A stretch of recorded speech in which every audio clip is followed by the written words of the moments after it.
Hi guys, how's it going? I'm Enrique, this is Enzyme Art TV. Today, I wanted to go over the 3 things I found really strange when learning art.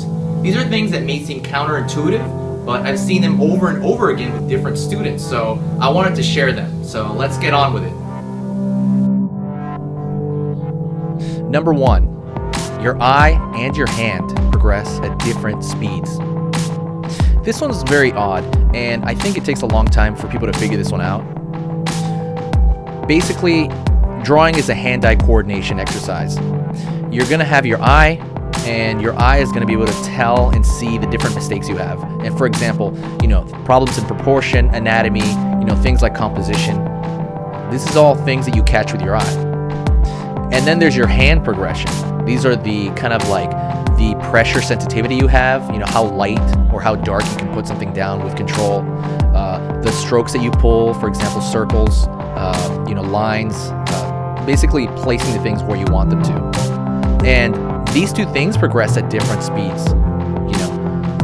They're supposed to progress together, but almost always your eye progresses faster, meaning that you'll be able to spot mistakes much sooner than you're able to correct them with your hand.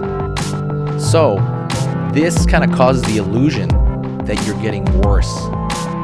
And this is an issue I see a lot with intermediate artists, especially within drawing.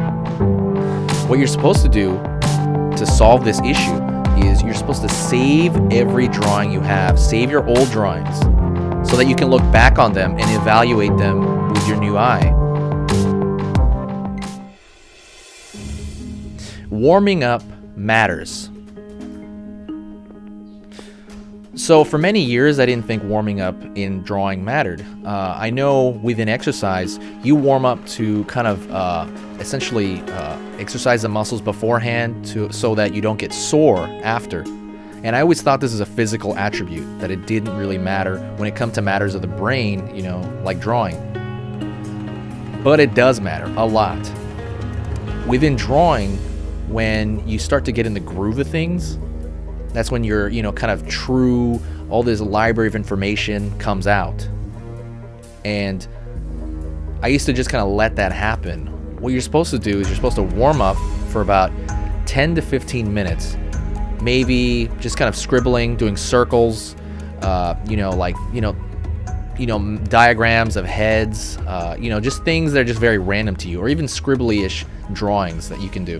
And this will start to pull to surface that information you have deep inside you. This info that you already have. Things like anatomy, like I said, proportion, perspective. Things that you already have within you, it'll start to pull them to the surface so that you can use them more readily. And not only that, it will warm up your hand, for circles and, different curves that you need to do. So definitely warm up.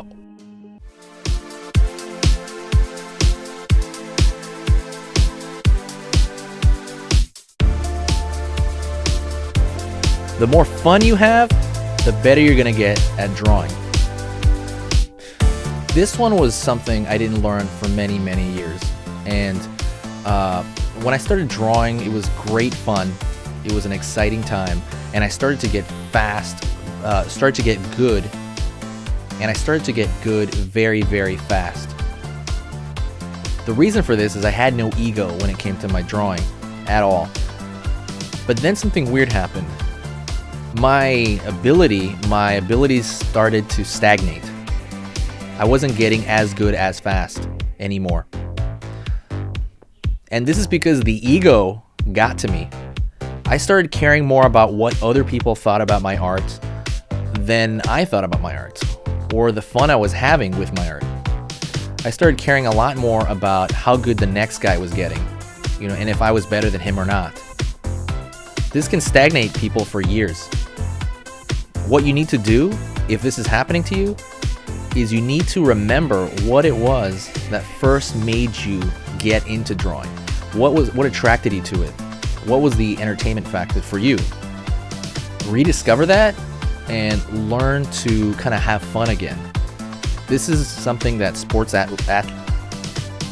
this is something that you see a lot within professional athletes, and it's no different with us.